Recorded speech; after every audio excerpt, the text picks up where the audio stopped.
There are secrets that don't appear on maps. There are stories that are not shown in the light of day. And there are places where silence holds more truths than any library has ever collected. Have you ever felt like the ground beneath your feet hides memories that don't just belong to Earth but to the human soul itself? Sometimes the world seems to whisper that what we call the surface is just the first page of a much older book, a book that begins in the European underground, where civilizations that we will never know left traces that are only now beginning to be revealed. If you feel like certain things are coincidence, maybe this video is exactly what you needed to hear. For thousands of years, we believed that Europe was sufficiently understood, sufficiently examined, sufficiently explored. Every stone, every ruin, every trace of the past seemed catalogued, explained, fitted into comfortable chronological lines. But the Earth, that silent witness that never forgets, decided to open its layers and reveal something that no archaeologist, no historian, and no spiritualist expected. Because there are places where the underground breathes. There are buried corridors who do not belong to any known culture. There are human marks where there shouldn't be. There have been hands. There are constructions of such disconcerting precision that they appear to have been carved by someone who didn't fear the darkness, someone who understood the underground as a second heaven. And it is precisely there, on this continent that we thought was familiar, that recent research began to find disturbing evidence. Ancient passages, tunnels that seem follow impossible geometries, chambers whose purpose escapes any explanation traditional, as if Europe kept, beneath its fields and cities, a memory underground that is only now coming to the surface, not because we looked for it, but because she decided to be found. When scientists activate their instruments, when satellites penetrate the Earth with waves millimeters, when sensors reveal voids where there should only be rock, the inevitable question arises: where does it all come from? And more profoundly, why now? Why are these structures, aligned with ancient spiritual traditions and myths that cross centuries, are finally showing themselves? Perhaps the answer lies within us. Maybe something in our collective consciousness is ready to remember what was buried. The past no longer wants to be the past. Shadows, old ones, start to move. And as we walk through these revelations, a question remains open, perhaps the most important of all. What exactly is trying to wake up underneath Europe? When the first scientific reports began to circulate among European research teams, geology and underground archaeology, many believed that these were misreadings, tiny echoes recorded by sensors, unusual magnetic variations, repetitions that seemed too artificial to be the work of chance.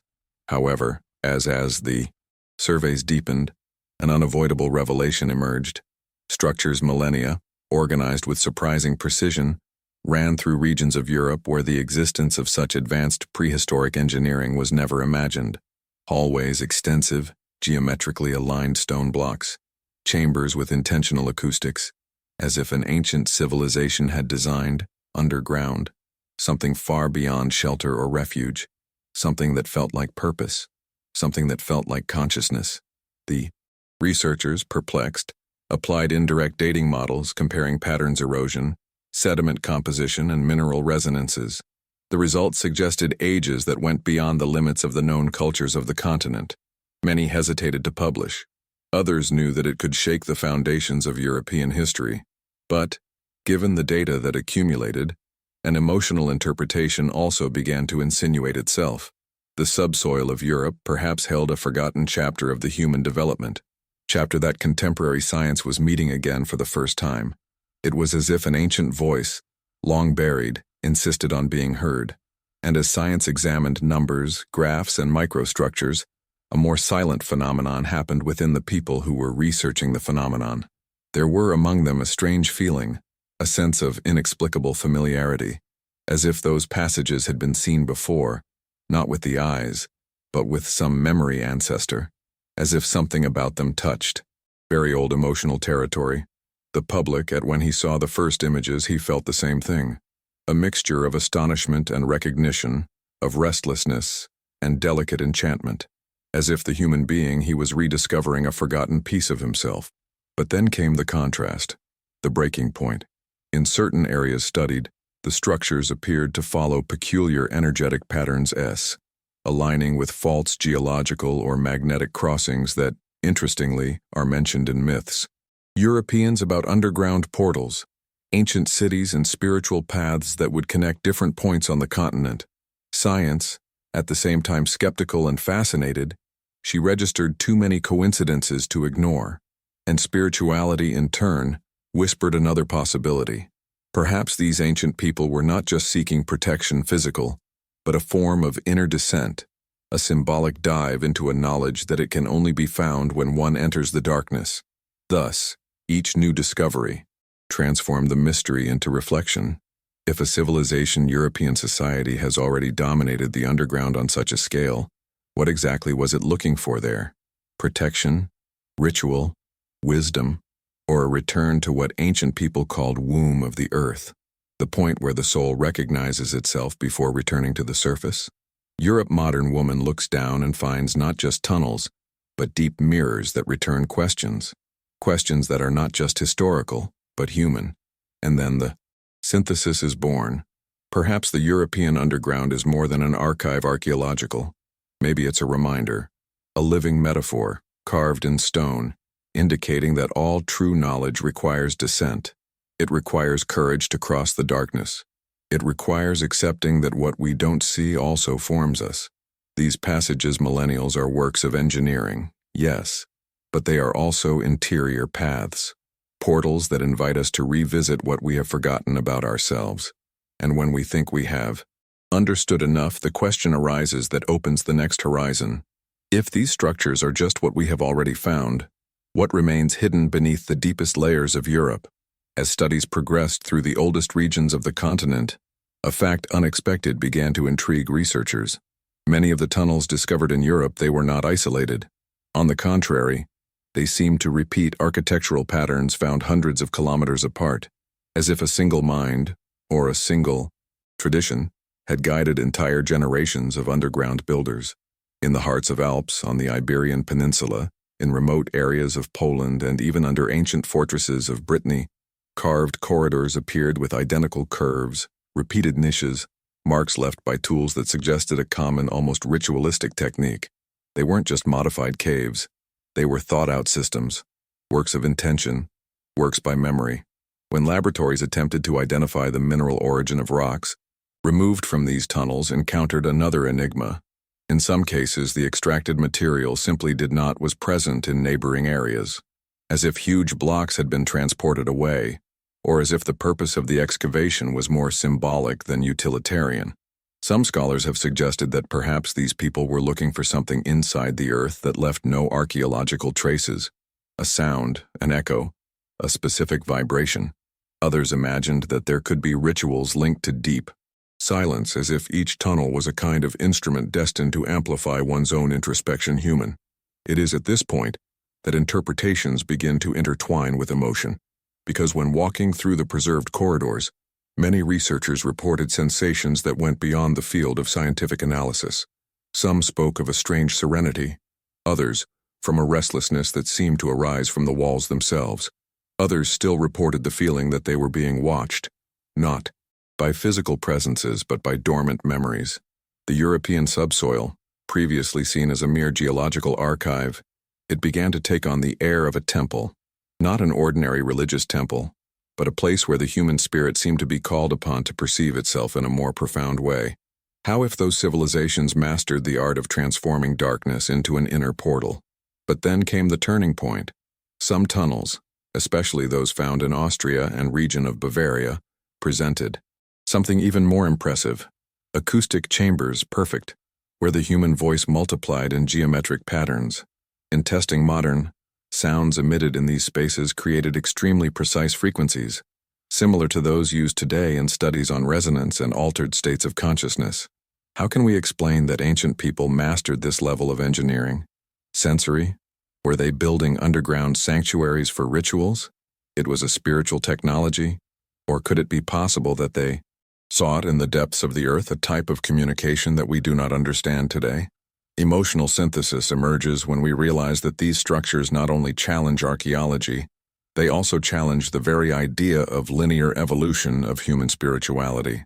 Perhaps these people understood something we have forgotten, that descent to the underground, it is also the descent into the soul, that silence is a form of wisdom, that darkness is a powerful mirror to reveal inner layers that we avoid seeing.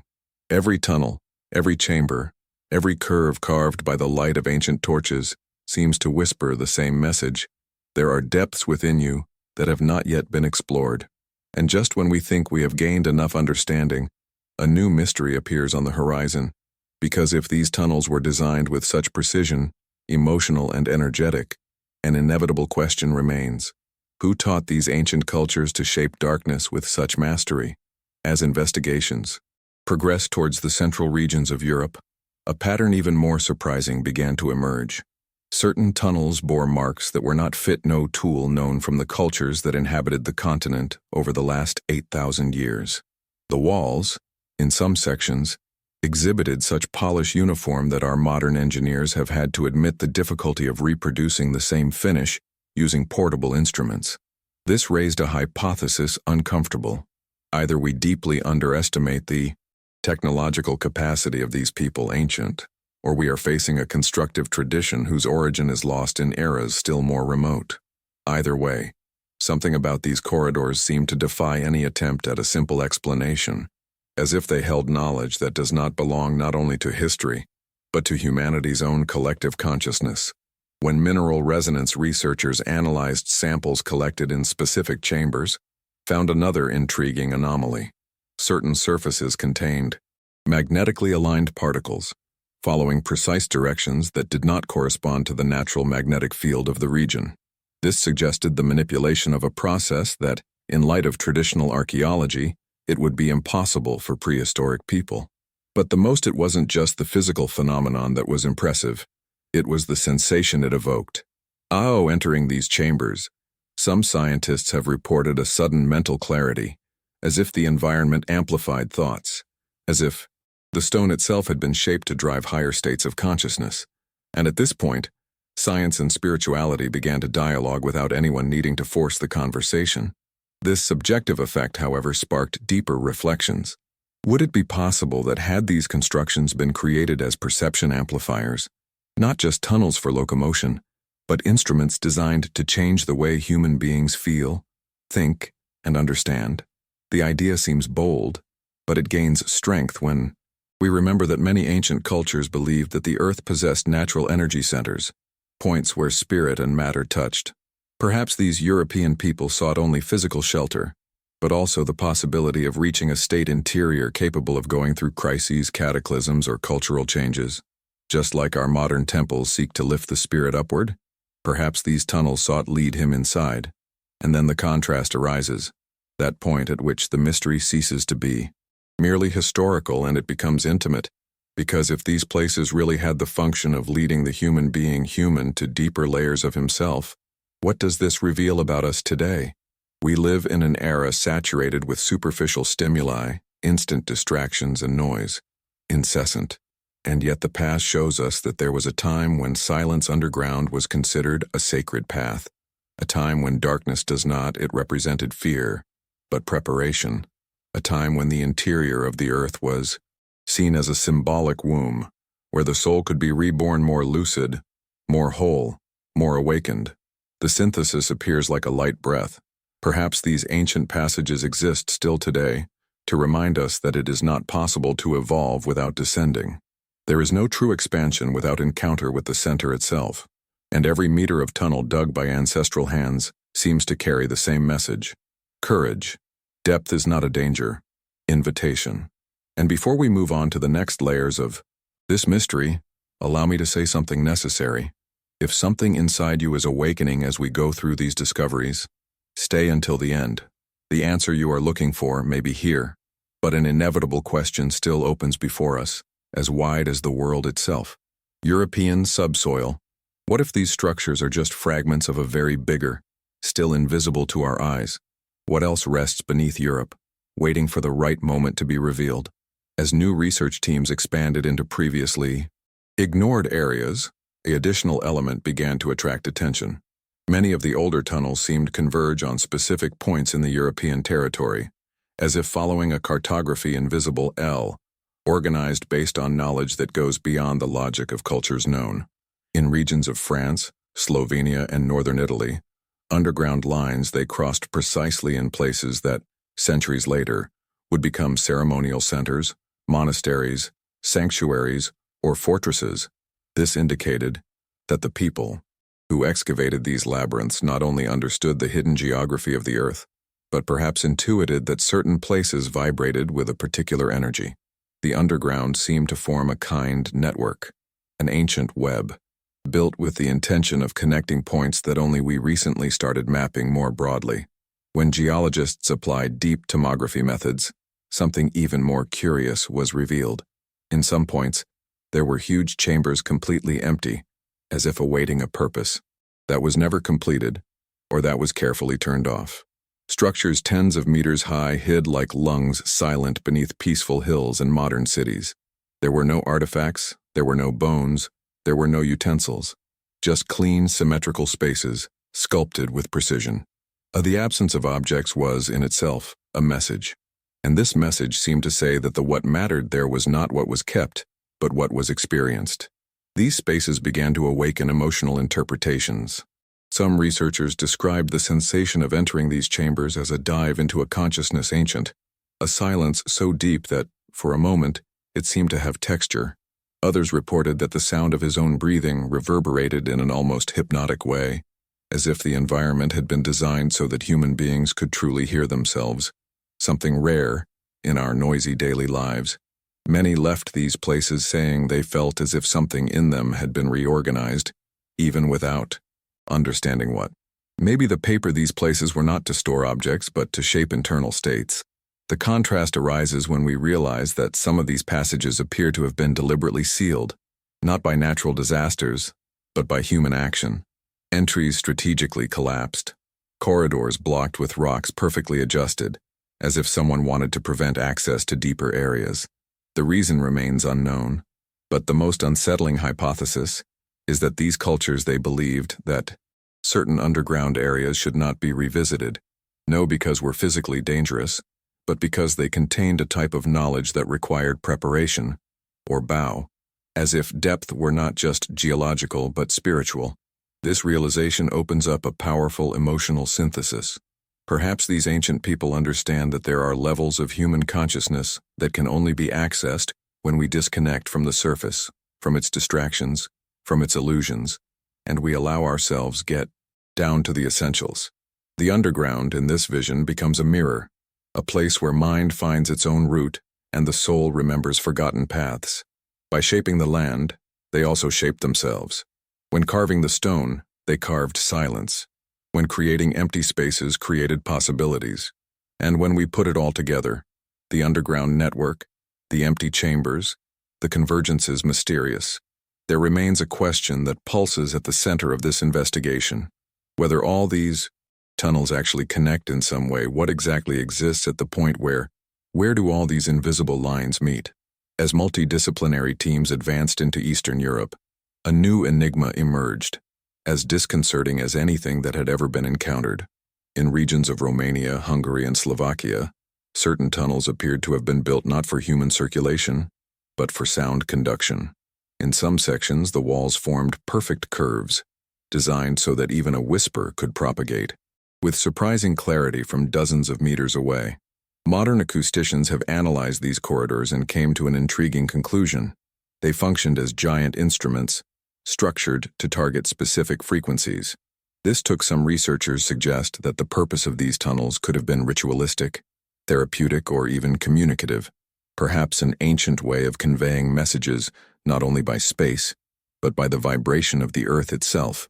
When engineers examined the shape of the walls, they found wavy patterns that resembled graphic representations of sound waves.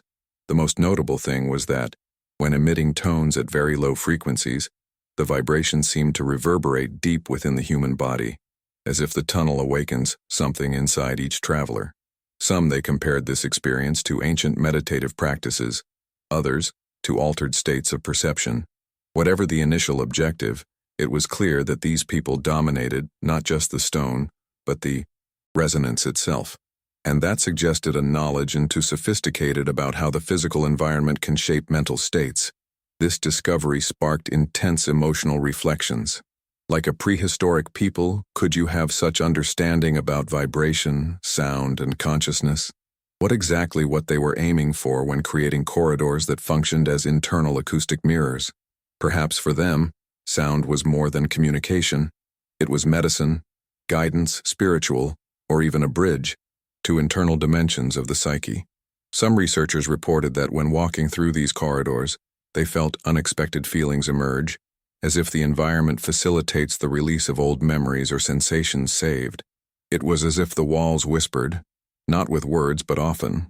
The contrast begins to emerge when we realize that these acoustic tunnels were not isolated from other underground phenomena already found.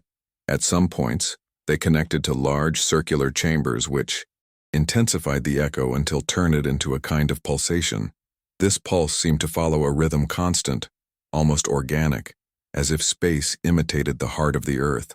Some scholars have considered that these locations could have been used for spiritual initiations or consciousness expansion practices, experiences where the individual delved into themselves even through the combination of darkness, silence, and vibration.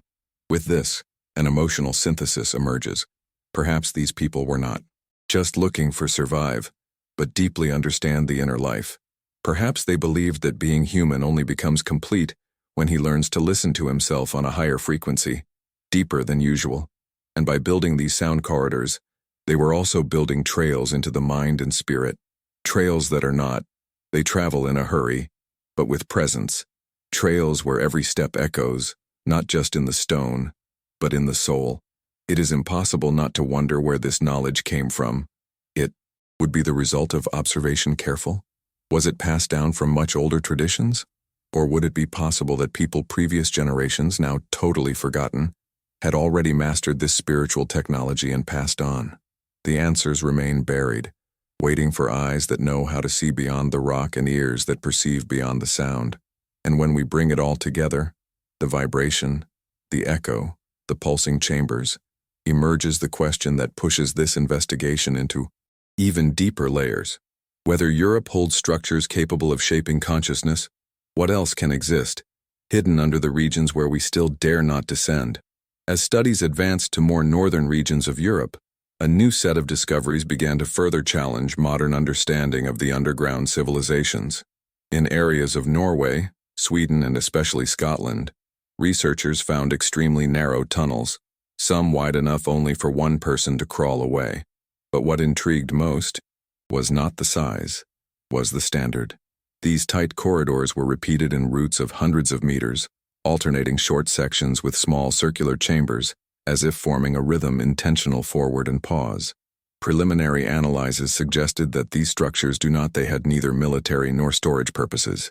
They were initiatory paths, designed to force the body to bend, to slow down, to surrender to the vulnerability that only complete darkness is able to reveal. Geologists have attempted to explain the function of these passages as simple mining routes, but they quickly discarded the hypothesis. There was no extraction of minerals. There was no shipping marks. There was no sign of utilitarianism. On the contrary, everything indicated that these spaces had been excavated to provoke an experience specific. By tracking the pattern of the circular chambers, researchers realized that, when remaining in these small cavities, human breathing created a soft echo, almost like an involuntary mantra. It was as if the environment taught the person to enter in rhythm with itself, guiding the mind into a meditative state before moving forward to the next narrow section. Each meter traveled, therefore, became a journey internal. This pattern aroused deep emotional reflections. Why ancient societies would devote so much effort to building tunnels that didn't lead to treasure, didn't protect cities, did not store food? The only possible answer seemed to be non-material, but spiritual. Perhaps these people understood that certain transformations only happen when we are pressured to cross our own limits, physical, mental, and emotional. By forcing the body to crawl through narrow passages, they also forced the mind to undress the masks of the surface, and by offering small chambers of silence between one stretch and another, allowed each traveler to confront what was inside them before to proceed. It was a pedagogy of depth, a silent teaching embedded in the stone itself. The contrast arises when we realize that these narrow tunnels coexisted with extensive structures we analyzed previously: acoustic chambers, large halls underground, and wide passages. This variety suggests that the European subsoil was not work of a single people, but of a shared tradition, transmitted and transformed to the over millennia, each culture contributing its own understanding of darkness. Some sought the sound, others silence. Some sought expansion, others compression, and all of them, in some way, used the earth as a mirror.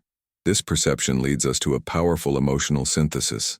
Perhaps the European underground represent the world's oldest metaphor for the human journey.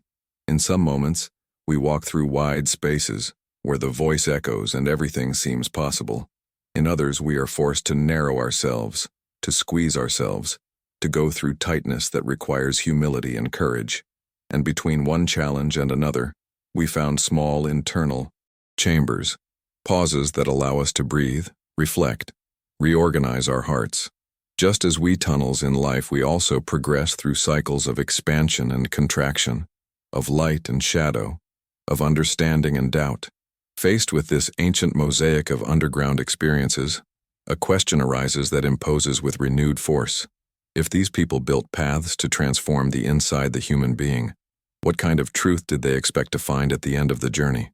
In recent decades, technological advances have allowed deeper surveys than European underground, revealing something that, at first glance, seems too unlikely to be coincidence. In regions far from each other, Germany, Croatia, Portugal, Ireland, scanning sensors detected huge geometric cavities, some shaped like ellipses, others in octagons and even polygonal complexes. The precision of the shapes surprised engineers. Almost perfect angles, symmetrical internal walls, calling pay attention to the surprising regularity. They were not natural caves or mines. They looked like underground auditoriums, arranged as if they had been designed for meetings, rituals, or collective transmissions of knowledge. How to explain what structures so similar to appear in regions without any evidence of direct cultural contact among the people who inhabited them? By comparing 3D models of these cavities, scientists began to notice a peculiar characteristic. Many of them had small niches distributed on the walls, always at the same height, as if they were made to house objects of such size standardized, perhaps lamps, perhaps instruments, perhaps symbols. But the most it was impressive that, even empty, these niches influenced the acoustics of the place, creating sound absorption and reflection points with great precision. This engineering indicated that its creators understood, intuitively or technically, how shape the behavior of sound in large enclosed spaces. This suggested that these chambers could have been used not just for physical encounters, but for large-scale sensory or spiritual experiences, where sound and silence played fundamental roles. Amidst so many discoveries, human reflections began to emerge in an inevitable: why would a civilization invest so much time and energy in building underground spaces that were not used for everyday life? What were you looking for there? Silence, cure, resonance, or something even deeper? Communion. Many of these auditoriums, underground spaces, seemed to have been made to unite people around an experience shared. In a prehistoric world where the surface was marked by uncertainty, climate change, and conflicts, perhaps the depth offered what the top did not: belonging. The earth, with its solidity, could silence fear. Silence, with its vastness, could open space for each individual to find themselves in the group and in their own heart. But a contrast is imposed when we look at the points where these auditoriums are located. Connect to narrower and longer tunnels. It's as if European underground construction had two complementary movements. First, individual withdrawal. Afterwards, the collective meeting. As if human beings needed to find themselves alone in the darkness before meeting the other in a resonant space. This duality, interiority and communion, echoes patterns we see in spiritual traditions around the world: retreats, pilgrimages, ritual circles, healing ceremonies. But here, the big difference is that these practices appear to have been incorporated into the very architecture of the land. The synthesis of this revelation points to something extraordinary. Ancient Europe may have cultivated, over millennia, an underground spirituality, an understanding of depth as a preparation and return space. These auditoriums were not just structure physical yours, they were spaces of integration, portals where the individual ceased to be fragment to become part of a larger field. Every stone, every niche, every curve seemed to say, no one descends alone. Everyone ascends together. Given this, an inevitable question arises, opening the way to the next layer. This mystery, whether these large underground auditoriums served as points of spiritual convergence. What happened at the center of the network? What kind of meeting, human or not, did these civilizations hope to witness in the heart of the earth? As underground mapping advanced to less explored regions of the world, continent, something even more disturbing began to emerge. In certain parts of Europe Central, sensors detected structures so deep that they exceeded what is believed have been possible for any Stone Age human society. In some places, the more than 80 meters below the ground, perfectly geometric chambers appeared connected by tunnels that followed almost astronomical alignments. When the experts compared these directions with ancient celestial maps, noticed something that made many rethink their convictions. Several of these tunnels pointed exactly for constellations associated in European mythologies with rebirth, passage, and protection. None of this seemed accidental. Depth, geometry, and alignment, they suggested an integrative knowledge, earthly, spiritual, and celestial. When analyzing the state of preservation of these deep structures, archaeologists noticed that some walls showed heat marks, as if they had been exposed to an intense but controlled source of energy. There was no soot, there was no fire, there were coals. It was heat without combustion. What would have been used there? The question echoed between scientific and spiritual teams, without finding consensus. Some suggested flashlights with some type of clean combustion. Others imagined unknown processes of mineral friction. Still others believed that these chambers could have served ritual purposes so ancient that their technology remains incomprehensible to us. The absence of waste was, paradoxically, the most striking presence. These discoveries awakened profound human reflections. Why go so low? Why go so deep into the earth if there was no obvious practical need? The most explanation logic seemed to be symbolic. Descending to earth to descend into one's own soul. Face the external darkness to understand the internal. Ancient people knew that great transformations rarely happen on the surface. They require diving, surrender, depth. Perhaps these deep chambers functioned as thresholds, places intended for rites of passage where the individual was confronted with their shadows before emerging with new clarity. The absolute silence, the absence of light, the depth physics and astronomical alignment could create an environment where time seemed suspended. And in this state, the mind could remember what the surface insists on doing forget. But the real shock came when geologists compared maps of tectonic faults with underground structures.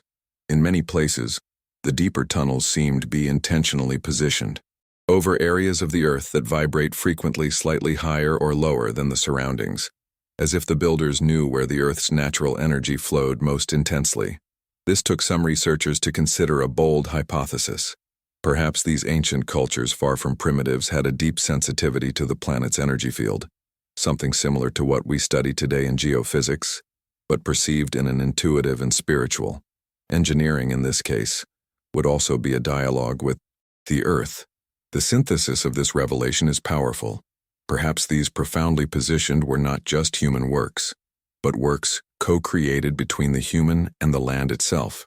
Perhaps these people did not seek to control the world around them, but learned to listen to the planet where they lived, and by aligning its chambers with the constellations above and the vibrations below, created places where heaven, earth, and soul met. And as we traverse this ancient labyrinth of discoveries, an inevitable question rises before us, a question that opens the portal to the outcome of this journey. Whether ancient people created such profound structures to access inner truths and celestial bodies, which exactly rests on the deepest edge of Europe, where no modern instrument still managed to arrive. Perhaps, after all, the question we try most to answer has never been about tunnels, chambers, vibrations, or geometries aligned to the sky. Maybe the real question has always been about us, about what we look for when we look underground European and we felt a calling that we cannot explain. Because in some silent layer of being, recon, we know that what is buried is never simply lost. It's waiting. And everything we find in these depths, the narrow passages, the hidden auditoriums, the geometric chambers, the acoustics, seems to point to the same inner destiny, the reunion with what we went before we forgot. While scientists describe structures, measurements, and dates, the human spirit perceives another thing. He realizes that there are memories stored between the rocks, realize that there is intentions shaped in silence, realize that ancient people didn't just build with hands, but with meaning. And deep down, we understand that these underground works speak less about the past and more about the journey each of us takes. All we descend, at some point, to our own underground. We all cross narrow spaces, echo chambers, halls of silence, and we all emerge, different. And perhaps that is precisely what these civilizations sought to teach, that the depth it is not a feared place but a portal, that darkness is not punishment but gestation. What the earth, when it welcomes us, does not swallow us. It reorders us. Every tunnel found under the Europe seems to carry a silent lesson about transformation. Before rising, it is necessary descend. Before understanding, you need to listen to yourself. Before finding the world, it is necessary find your own center. And this wisdom, shaped millennia ago, seems to have waited for the exact moment to wake up again. Today, when we detect structures that defy our logic, when we perceive alignments that should not exist, when we feel that something vibrates in an inexplicable in the heart of the earth, perhaps we are facing a memory that rises. Maybe underground Europe isn't just being revealed. Maybe it's in the offing, calling back, calling us to remember that there is an inner path, that it also asks for courage, dedication, and silence. And if this journey so far has touched something inside you, if any phrase has sparked a memory, if some image evoked something you can't name, then maybe you already walking through your own internal corridors. If this message rang something in you, sign up and follow us. Your soul may be remembering the path. Now, I leave you with the question that remains open, like a horizon that extends far beyond the last underground chamber. And what if what we call the end is only the beginning of a memory that the earth and soul never stopped keeping it?